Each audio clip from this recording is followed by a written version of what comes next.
The Pythagorean School, learning without speaking. Before school truly began, there was silence. Not the accidental quiet of an empty place, but a chosen stillness that settled deliberately over those who entered. In the Pythagorean school, silence was not treated as absence, which the mind was shaped before any lesson appeared. Students arrived believing they had come to learn ideas or principles. What they encountered instead was a slow undoing of that belief. Learning here was not an accumulation. It was transformation. The school did not rush to instruct or explain. It observed, waited, and placed those who entered inside a rhythm they were expected to adapt to. For some students, the first years passed without speaking. They listened, but their own voices were withheld. This was not punishment. The Pythagoreans believed that speech scattered attention and weakened understanding. Words spoken too early were thought to fracture insight before it had time to form. Silence, by contrast, gathered the mind inward. Daily life followed a restrained order. Mornings were reserved for reflection. Meals were modest and measured. Evenings were shaped by music, not as entertainment but as alignment. Certain harmonies were believed to restore balance, while others were avoided because they disturbed it. Nothing in the day was left to chance. Numbers were treated with reverence. They were not merely tools for counting, but principles that revealed the structure beneath the visible world. To understand number was to sense order beyond appearance. Some numbers were contemplated often. Others were spoken of carefully or not at all. Teaching did not occur through debate or questioning. A senior member would speak while others listened. Questions were not invited. Understanding was expected to arise naturally, once the mind had been prepared. Knowledge forced too quickly into the mind was believed to lose its harmony. Each night, students examined themselves, not what they had learned, but how they had lived. This inward review was considered more important than intellectual progress. The school taught that learning was not acquiring something new, but remembering something ancient already carried within. Silence was the condition that allowed this memory to surface. Community life was essential. Students lived and practiced together. Progress was shared rather than individual. Those who could not endure the silence were not punished or persuaded. They simply left. The school waited for those who were ready. When speech was finally allowed, it returned carefully. Words were chosen with restraint. Thoughts were shaped internally before being released. The goal was harmony between thought and action, between the individual and the order of the world. There were no dramatic revelations, only gradual alignment. The teachings were not written down, not because they were secret, but because without discipline they could not survive. As you listen to their chosen silence, notice how your own thoughts begin to settle in a similar way, gathering inward without effort. You do not need to say or decide anything here. It is enough to rest in this same quiet. Plato's Academy, why geometry came before wisdom. Before philosophy was spoken, the mind had to be prepared. At Plato's Academy, learning did not begin with questions about truth, justice, or the soul. It began with shapes. Lines, angles, and proportions were treated as a quiet threshold, a way of ordering thought before it was allowed to wander toward deeper matters. Those who arrived expecting discussion were often surprised. The academy did not rush into debate. It slowed the mind first. Geometry was not taught as calculation but as discipline. It trained attention to remain steady, to follow structure without distraction. A mind unable to hold a form, Plato believed, could not hold an idea. The academy itself was not enclosed by walls or heavy gates. It existed within a grove, open to air and light. Learning took place outdoors, where conversation unfolded gradually. Students walked, paused, and returned to ideas again and again, allowing understanding to grow rather than arrive all at once. There was no sense of urgency. Wisdom here was not chased. Geometry served a quiet purpose. It taught the student to recognize order without relying on opinion. A triangle remained a triangle regardless of belief. A proportion held true whether it was liked or resisted. This steadiness was considered essential. Before one could examine justice or beauty, the mind had to learn how to remain unmoved by preference. Plato believed that truth was not discovered but remembered. Knowledge already existed within the soul, waiting to be recalled. Geometry was a way of tuning the mind to that memory. By contemplating forms that never changed, students learned to sense realities beyond the visible world. What could not be seen was approached indirectly, through structure and balance. Teaching at the academy was conversational but never careless. Dialogue replaced lectures. Questions unfolded slowly. Answers were provisional. Students were encouraged to remain inside uncertainty without rushing toward conclusions. To think well was considered more important than to be correct. There was no final curriculum, no list of doctrines to master. Learning was a shared exploration, guided by patience. The academy did not promise certainty. It promised clarity of attention. Those who stayed long enough noticed a subtle change. Thoughts became quieter, arguments softened, listening deepened. Wisdom in this place was not something added. It was something uncovered. Geometry cleared the surface. Philosophy explored what remained beneath.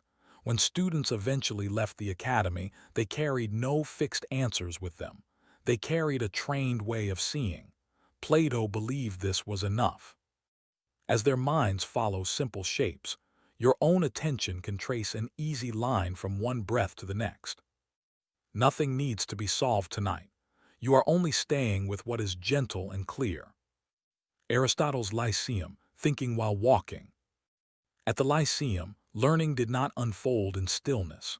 Thought was placed in motion, carried forward by the body itself. Aristotle believed that the mind reached clarity more easily when it moved, and so teaching happened while walking, along shaded paths where ideas unfolded step by step, guided by pace rather than pressure. Stillness, he believed, allowed thought to harden too quickly. Students followed their teacher through open grounds, listening as concepts were introduced gradually. There were no fixed seats, no central platform, no moment when learning formally began or ended. Movement prevented the mind from clinging too tightly to any single idea. As the body advanced, thought was encouraged to remain flexible, responsive, and open to revision. Unlike the academy, which turned inward toward abstract forms, the Lyceum faced the visible world directly. Observation came first. Plants, animals, weather, habits, and systems were all considered worthy of careful study. Aristotle believed that understanding could not arise from theory alone.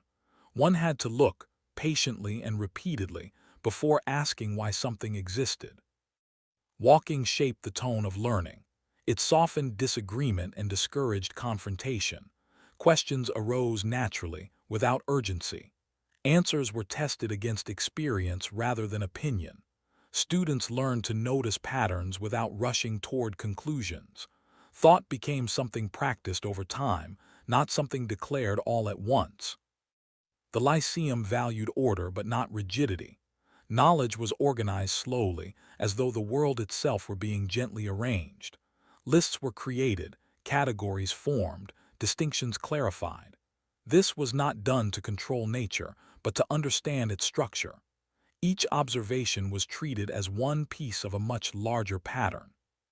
Teaching remained calm and deliberate.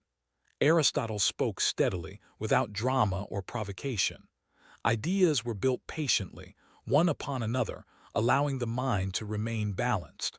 Learning here did not overwhelm. It accumulated naturally, like distance covered during a long walk that never needed to be measured. Students were trained to remain present, to notice what was directly in front of them, to resist abstraction until observation was complete. Thought, Aristotle believed, should rest on experience, just as walking rests on the ground beneath the feet. To skip this step was to build understanding without foundation. Over time, students noticed a subtle change. Attention became steadier. Curiosity became disciplined. The habit of careful observation extended beyond study and into daily life. The world itself began to appear more ordered, not because it had changed, but because the mind had learned how to see it. The Lyceum did not promise certainty, it offered method, a way of approaching reality without haste or assumption. Truth was not forced into shape. It was allowed to emerge through sustained attention and patient movement. When students eventually left the Lyceum, they did not carry fixed conclusions with them. They carried a habit of thought shaped by motion, balance, and restraint. Thinking had become continuous, something woven into walking, observing, and living itself. While they walk slowly through shaded paths, you can imagine each of your breaths as a soft step forward, unhurried and steady. Thought does not need to rush. It can move as calmly as your body resting where you are now. The Epicurean Garden, a school hidden from the city. The Epicurean School did not announce itself in public squares or busy streets. It existed quietly, set apart from the noise of the city, behind walls that were not meant to exclude but to soften what entered. Learning here began with withdrawal, not escape but distance. Epicurus believed the mind could not settle while surrounded by ambition, competition, and constant demand. Students entered the garden expecting pleasure to be explained. What they encountered instead was restraint. Pleasure in this place was not indulgence. It was the absence of disturbance. The school did not teach how to acquire more, but how to need less. Learning began by identifying what could safely be released. Daily life in the garden was intentionally simple. Meals were modest and shared. Conversation unfolded slowly without performance or argument. There was no hierarchy that demanded attention, no pressure to impress. Friendship was considered essential to learning, not as sentiment but as stability. To live without fear, Epicurus believed, one needed trust before theory. Teaching did not follow a formal schedule. Ideas arose naturally through conversation, often returning to the same themes again and again. Fear of the gods, fear of death, fear of pain. These were not confronted forcefully but gently examined until their power weakened. The school believed that fear survived through misunderstanding, not reality. Epicurus taught that the world was governed by natural causes, not divine interference. This was not meant to provoke disbelief but calm. If the gods existed, they were not concerned with human anxiety. If death arrived, it was simply the absence of sensation. Understanding this was not meant to be dramatic. It was meant to be relieving. The garden encouraged students to observe their desires carefully. Some desires were natural and necessary. Others were unnecessary. Many were learned. Learning consisted of distinguishing between them. The goal was not to eliminate desire, but to simplify it until contentment became stable rather than fragile. Silence was not enforced here, but it emerged naturally. As fear receded, urgency softened. Students spoke less, not because they were restrained, but because there was less to defend. Conversation became quieter, laughter lighter. Even disagreement lacked sharpness. The Epicurean school did not seek recognition. It avoided politics and public influence. This withdrawal was deliberate. Epicurus believed peace could not coexist with power. The garden was not hidden because it was secret, but because tranquility required protection from noise. Over time, students noticed subtle changes. Anxiety diminished. Attention settled. The future lost some of its weight. Pleasure became quieter, less dependent on circumstance. Happiness was no longer pursued. It was maintained. When students eventually left the garden, they carried no doctrines meant for debate. They carried habits of simplicity, friendship, and calm understanding. The school did not aim to change the world. It aimed to change how one lived within it, and for Epicurus, that was enough. As the garden withdraws from the city's noise, you can let your own attention step back from anything demanding or loud. For now, it is enough to feel your world becoming smaller, quieter, and easier to hold. The Skeptical Academy, learning not to decide. The Skeptical Academy did not promise answers, progress, or clarity. It offered something quieter and more unsettling: suspension. Learning here began with hesitation, a deliberate pause placed between perception and judgment. The school believed that most human suffering came not from ignorance, but from certainty held too tightly and too early. Students arrived carrying beliefs shaped by habit, upbringing, and confidence. These beliefs were not attacked or dismissed. Instead, they were gently loosened. Every claim, no matter how reasonable it appeared, was placed beside an opposing claim of equal strength, not to prove either wrong, but to reveal how fragile conviction could be. Teaching unfolded through examination rather than instruction. Teachers rarely asserted positions of their own. They presented arguments only to withdraw them moments later. For every explanation, an equally convincing alternative was explored. The purpose was not confusion. It was balance. When the mind could no longer lean fully in one direction, it was forced to settle. Life within the academy reflected this restraint. Students were encouraged to observe appearances without insisting on their truth. What seemed obvious was treated with care. What felt persuasive was examined slowly. Judgment was postponed, not rejected. This postponement created space, and in that space, tension softened. The skeptical tradition did not deny the existence of reality. It denied the reliability of certainty about it. Human perception, they believed, was always incomplete.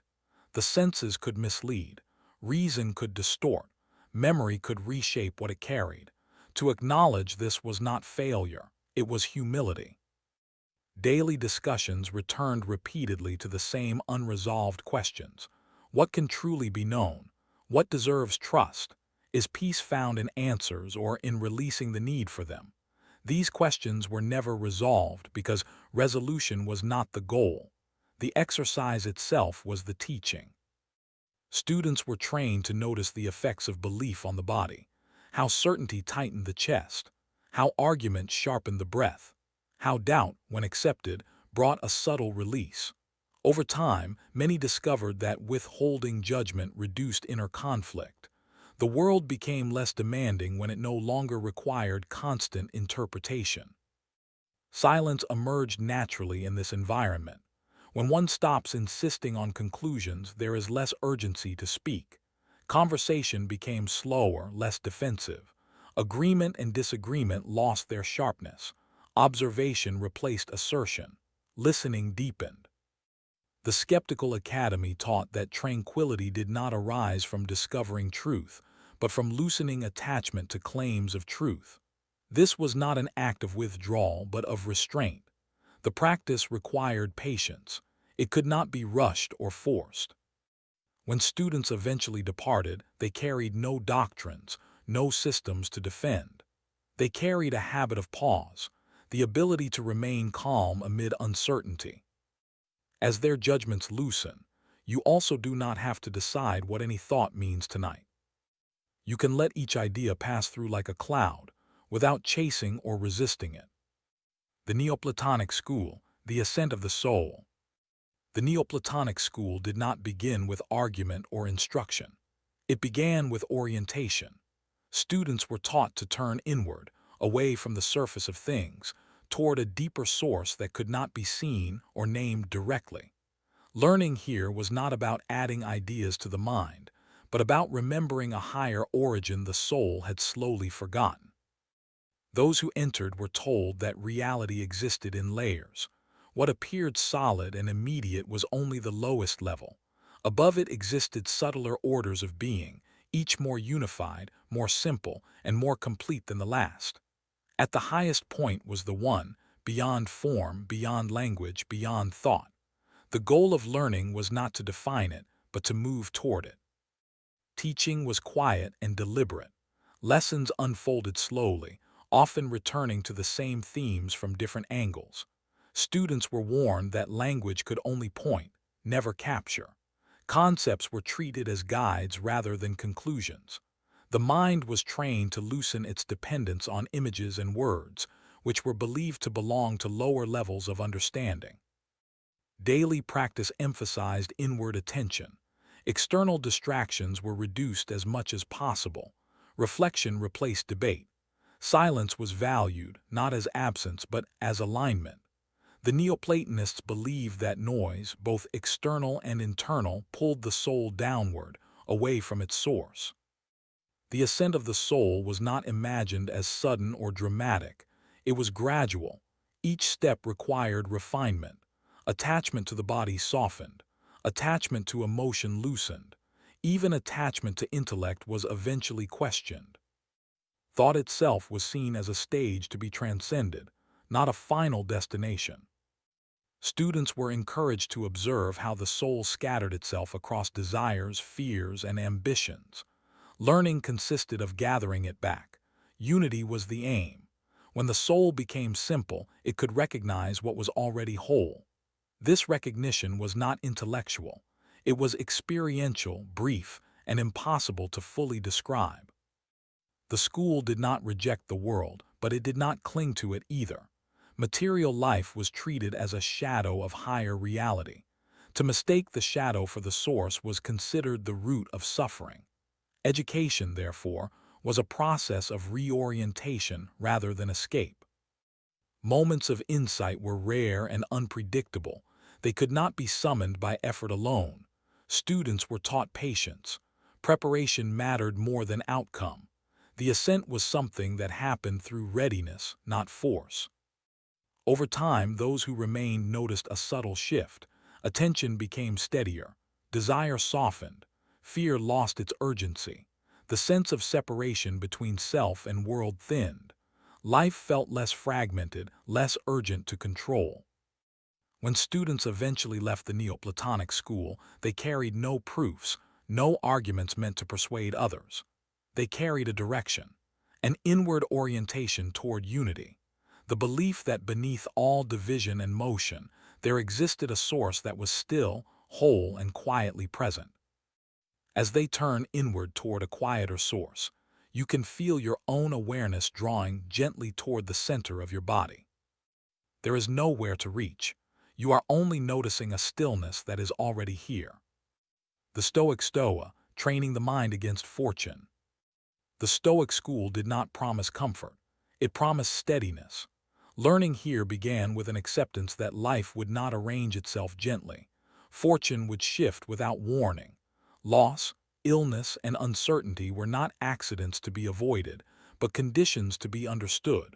The task of education was to prepare the mind to meet them without collapse. Teaching took place in open spaces, under covered walkways where public life continued nearby. This was intentional. The Stoics did not withdraw from the world. They believed wisdom had to survive noise, interruption, and disorder. Learning was meant to be practiced within life, not protected from it. Students were taught to divide experience carefully. Some things lay within their control, others did not. This distinction formed the foundation of Stoic training. Energy wasted on what could not be changed was considered the source of anxiety. Attention, therefore, was repeatedly drawn back to what belonged to the self: judgment, intention, and response. Instruction was practical and repetitive.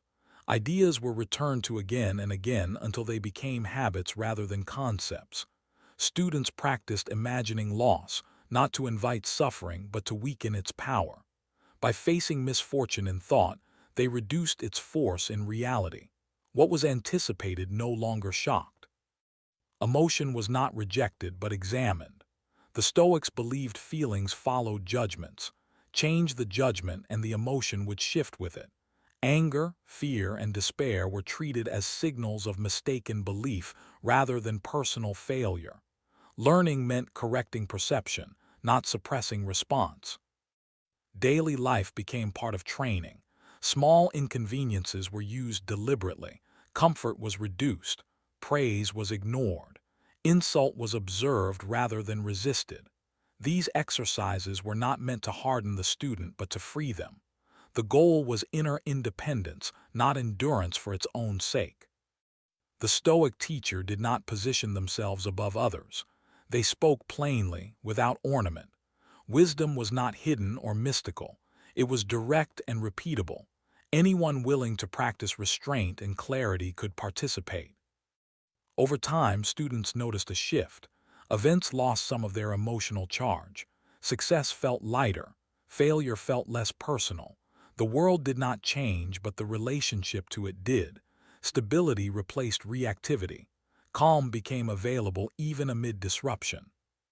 The Stoics believed that freedom was not external. It was internal alignment with reality.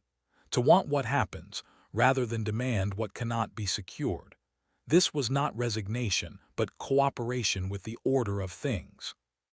When students eventually left the Stoa, they carried no illusions of control. They carried discipline of mind, the ability to meet fortune without resistance and to remain steady regardless of outcome. For the Stoics, this was the highest form of strength. While they stand in open colonnades facing whatever comes, you can allow your breath to meet this moment exactly as it is. What is beyond your control can soften at the edges now. What remains is simply your calm response. The Cynic School, living without permission. The Cynic School did not gather students in buildings or gardens. It had no gates, no walls, no schedule that could be followed. Learning here happened in public, exposed to weather, ridicule, and discomfort. The Cynics believed that truth could not survive protection. Whatever required shelter, they argued, was already compromised. Those who followed this path were taught to strip life down to what was necessary, not gradually but deliberately. Comfort was questioned first, reputation followed. Possessions were reduced until nothing remained that could not be lost without fear. The goal was not hardship for its own sake, but freedom from dependence. Teaching did not occur through explanation. It happened through example. A Cynic teacher lived the lesson openly, often provoking discomfort in others. Sleeping in public places, eating simply, ignoring social customs, these were not performances but demonstrations. Civilization, they believed, trained people to desire what weakened them. Speech was direct and often unsettling. The Cynics did not soften their words. Politeness was considered another form of attachment. If an idea was false, it was exposed without ceremony. If a habit was empty, it was mocked openly. Laughter was used as a tool, not to entertain, but to dismantle pretense. Students learned by enduring discomfort without retreat. Shame was treated as a learned response, not a natural one. By acting without regard for approval, the Cynic aimed to dissolve the fear of judgment. What could not be taken away no longer controlled the mind. The school rejected abstract theory. Philosophy that could not be lived was dismissed as decoration. Wisdom had to survive hunger, weather, rejection, and isolation. Anything that collapsed under these conditions was considered false. Truth, they believed, was durable. Daily life offered constant instruction. Insults were observed rather than resisted. Praise was ignored. Desire was questioned at the moment it arose. Each impulse became an opportunity to examine whether it served freedom or dependence. Over time, followers noticed a strange reversal. What once seemed humiliating lost its power. What once felt essential appeared unnecessary. The world became less demanding as fewer permissions were sought from it. Independence grew quietly, without approval. The Cynics did not aim to reform society. They exposed it. By living outside its rules, they revealed how fragile those rules were. Their presence unsettled others not through argument but through contrast. When someone left the Cynic path, they carried no system to teach. They carried a reduction, fewer needs, fewer fears, a life no longer negotiated through permission. And for the Cynics, this was not rebellion, it was clarity. As they release what they do not need, you can quietly loosen your own grip on small worries and expectations. You are not required to impress anyone here. You are allowed to rest exactly as you are. The Megarian School, arguing toward the unreachable. The Megarian School did not seek comfort or harmony. It sought precision. Learning here began with confrontation, not between people, but between ideas. Founded by followers of Socrates, The school believed truth emerged only when language was pushed to its limits and contradictions were exposed. Students entered expecting debate. What they encountered instead was discipline. Arguments were not used to persuade, but to test. Every claim was examined for weakness, every definition stretched until it fractured. The Megarians believed that careless language created false certainty, and false certainty obscured reality. Teaching revolved around paradox. Statements were constructed deliberately to trap the mind. Questions led not to answers but to tension. If something could be spoken, it could be challenged. If it could be challenged, it could not be ultimate. Learning meant becoming comfortable with this instability. The school held that only the good truly existed, singular and unchanging. Everything else was appearance or description. This belief was not offered as doctrine, but as pressure. Students were pushed to consider whether multiplicity, motion, and change were real or simply linguistic habits. Daily study was intense and exacting. Conversation moved slowly, not for calm, but for accuracy. A single word might be examined for hours. Ambiguity was treated as danger. Precision was not elegance. It was survival. An imprecise argument collapsed under scrutiny. Unlike other schools, the Megarians cared little for lifestyle or emotion. They did not promise tranquility or happiness. They promised rigor. The mind was trained to endure contradiction without retreating into belief or comfort. This endurance was considered a form of strength. Silence followed many discussions, not peaceful silence but unresolved quiet. Students were left holding tensions they could not resolve. The school believed that this strain revealed the limits of thought itself. Where language failed, something essential was exposed. Over time, students noticed a shift. Confidence weakened. Certainty softened. Arguments lost their urgency to conclude. Thought became sharper but less attached to outcome. Winning a debate mattered less than seeing where reasoning broke down. The Megarians did not offer metaphysical visions or moral systems. They dismantled them. Their work was subtractive, removing false clarity rather than constructing meaning. What remained was stark, difficult, and honest. When students left the Megarian school, they carried no teachings meant to reassure. They carried a sharpened awareness of how easily language deceived the mind. And in that awareness, they found a strange clarity that could not be argued away. Where their arguments tighten around paradox, your own mind is free to let go of the need to resolve anything. You can feel the relief that appears when no answer is demanded from you. The Eleusinian Mysteries, initiation into silence. The Eleusinian School did not teach through explanation. It taught through experience.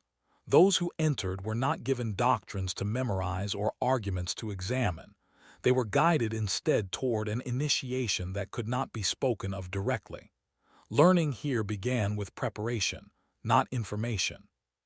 Participants arrived carrying expectations shaped by rumor and reverence. What awaited them was uncertainty. The mysteries unfolded in stages, each designed to unsettle ordinary perception. Familiar routines were suspended, daily identity loosened. The mind was led away from habit and toward attentiveness. Instruction was indirect. Symbols replaced statements. Actions replaced lectures. What was seen mattered less than how it was received. The school believed that certain truths collapsed when named. Silence was therefore essential, not as secrecy, but as protection for what could only be grasped inwardly. The cycle of life and death stood at the center of the mysteries. Through ritual reenactment, participants were guided to confront loss, descent, and return. These experiences were not explained as metaphors. They were lived. Meaning was allowed to emerge slowly, without being forced into language. Time moved differently within the rites. Waiting became instruction. Darkness carried weight. Light arrived gradually. Each transition was deliberate, shaping perception rather than conveying ideas. The mysteries taught that understanding followed rhythm, not speed. Fear was not avoided. It was integrated. Participants were guided through uncertainty until resistance softened. The school believed that fear dissolved when met without explanation. What remained was not clarity, but acceptance. This acceptance was considered transformative. No social distinctions were carried into the rites. Status, wealth, and reputation were set aside. All entered as equals. The mysteries did not reward intellect or eloquence. They addressed something deeper and more universal. What mattered was openness, not skill. When the rites concluded, participants returned to ordinary life unchanged in appearance, yet subtly altered. They carried no teachings to repeat. They were forbidden from describing what they had seen, not by threat, but by understanding that words would diminish it. Over time, initiates reported a quiet shift. Death felt less terrifying. Life felt less fragmented. Suffering no longer appeared meaningless. These changes were not dramatic. They were steady and enduring. The Eleusinian School did not claim to reveal ultimate truth. It offered reassurance through experience rather than belief. Those who passed through it carried a sense that something essential had been encountered, even if it could never be fully remembered or explained. As their night of initiation unfolds in silence, your own night can become a quiet ritual of rest. You do not need to see or name anything clearly. You are only moving slowly from waking into a softer kind of light. The Orphic Tradition, remembering a divine origin. The Orphic tradition did not organize itself as a formal school with buildings or teachers. It existed as a current, moving quietly through rituals, hymns, and ways of living. Learning here began with a claim both unsettling and consoling. The soul was divine, but trapped, and life was a forgetting rather than a beginning. Those who followed the Orphic path were taught that the human condition was shaped by an ancient fracture. The soul, once aligned with the divine, had fallen into the material world. Birth itself was not celebrated as arrival, but understood as descent. Education, therefore, was not progress forward but remembrance. Teaching unfolded through myth and song rather than argument. Sacred stories were repeated slowly, not to entertain, but to impress rhythm and meaning onto the soul. Music was treated as more than sound. It was a bridge between worlds, capable of reordering what had become fragmented. Daily practice emphasized purification. Certain foods were avoided. Certain actions were restrained. These were not moral rules, but symbolic acts meant to loosen the soul's attachment to the body. The Orphics believed that excess bound the soul more tightly to matter, delaying its return. Death occupied a central place in Orphic teaching. It was not seen as an end, but as a passage. Without preparation, the soul would return again, forgetting its origin each time. Learning was meant to interrupt this cycle. Knowledge, in this sense, was liberation. Silence played an important role. Some truths were sung, others were left unspoken. Language was considered powerful but dangerous. Words could guide the soul upward or weigh it down. Careful restraint was therefore part of instruction. Community existed, but loosely. Initiates recognized one another through shared symbols and practices rather than public identity. There was no authority to enforce belief. The path was voluntary, demanding discipline without external reward. Over time, followers reported subtle changes. Desire softened. Fear of death diminished. Life felt less accidental. Suffering was no longer meaningless, but part of a longer movement toward return. The Orphic tradition did not promise escape from the world. It promised orientation within it. By remembering a divine origin, the soul could live more lightly, even while bound to matter. When initiates left Orphic gatherings, they carried no doctrine to argue. They carried fragments of song, ritual, and memory. These fragments were not explanations. They were reminders, meant to guide the soul quietly back toward what it had once been. As they remember a hidden, divine origin, you can simply remember how it feels to be safe in your own body, here and.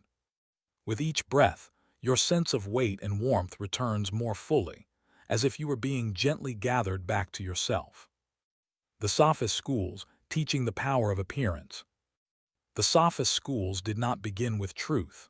They began with effect. Learning here focused on how ideas appeared, how words persuaded, and how belief could be shaped through language. The Sophists believed that what moved people mattered more than what could be proven. Reality, they argued, followed perception. Students arrived seeking influence. What they were taught was flexibility. No single position was treated as permanent. Every claim could be argued, reversed, and argued again. The goal was not commitment but mastery of perspective. To hold one view too tightly was considered weakness. Teaching centered on rhetoric. Speech was practiced as a craft, not a reflection of inner conviction. Words were tools. Tone, timing, and emphasis mattered more than content alone. Students learned how emotion guided judgment, often more reliably than reason. Understanding this was considered power. The Sophists challenged the idea of absolute truth. Laws, customs, and morals were presented as agreements rather than necessities. What seemed natural in one place appeared strange in another. Learning involved recognizing this instability and learning how to navigate it rather than resist it. Debate was constant. Students practiced arguing positions they did not personally hold. This was not seen as dishonesty but discipline. By separating belief from speech, the Sophists trained adaptability. Survival in public life, they believed, required this separation. Critics accused the Sophists of manipulation. The Sophists did not deny it. Persuasion, they argued, was unavoidable. The question was not whether influence existed, but who controlled it. Education was meant to prevent blindness, not purity. Daily life became a form of rehearsal. Students observed crowds, courts, and assemblies. Language was studied where it had consequences. Learning did not retreat from society. It immersed itself in it. Over time, students noticed a shift. Certainty weakened. Confidence grew. Ideas became lighter, more mobile. The world appeared less fixed, more negotiable.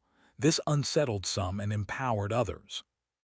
The Sophists did not promise wisdom in the traditional sense. They offered competence, the ability to move through uncertainty without paralysis, to speak without belief and believe without rigidity. When students left the Sophist schools, they carried no final truths. They carried skill, an awareness of how words shaped reality, and with it, the unsettling knowledge that what persuaded often mattered more than what was true. As they study the movement of words and appearances, you can notice how thoughts arise in you and then gently fade. Nothing you imagine tonight has to be permanent. It can flow past like a story told quietly in the dark. The Cyrenaic School, pleasure in the present moment. The Cyrenaic School began with a simple but unsettling observation. Only the present moment could ever be known directly. The past survived as memory, already altered.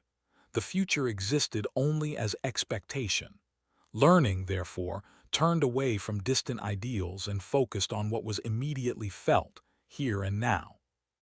Students were taught that pleasure was the only experience that arrived without interpretation. Pain did the same. Everything else was filtered through belief. The Cyrenaics did not define pleasure as excess or indulgence, but as direct sensation, unmediated and undeniable. Philosophy, they believed, had to begin with what could be felt. Teaching emphasized individuality rather than doctrine. No two people experienced the same moment in the same way. Because of this, universal rules were treated with suspicion. What brought ease to one person might bring discomfort to another. Wisdom, therefore, required attention rather than obedience. The school did not reject restraint. It rejected postponement. Pleasure delayed into the future became uncertain, shaped by hope rather than experience. Promises of later happiness were considered fragile. The Cyrenaics encouraged students to engage fully with what was available now, without guilt or justification. Daily life became the classroom. Sensations were observed carefully and without judgment.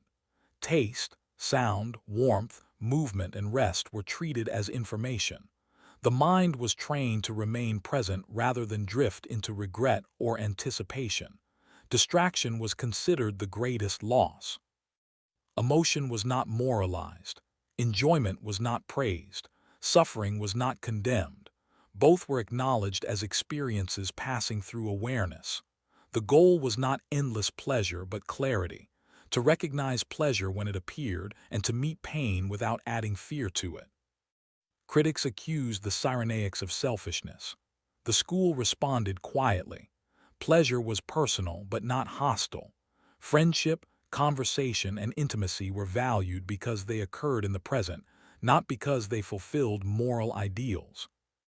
Over time, students noticed subtle changes. Anxiety softened as attention returned to the moment. Desire loosened when it no longer leaned on fantasy. Pleasure became quieter, less demanding, and more frequent. The Cyrenaic school did not promise transcendence or salvation. It offered immediacy, a way of living without borrowing meaning from memory or hope. This simplicity was deliberate. When students left the Cyrenaic path, they carried no ethical systems to defend. They carried awareness, the ability to meet each moment as it arrived without asking it to become something else. As they return to the present moment as the only place that can be known, you can notice this moment in your body. The contact, the temperature, the slow movement of breath. There is nowhere else you have to be, and nothing else you have to understand tonight.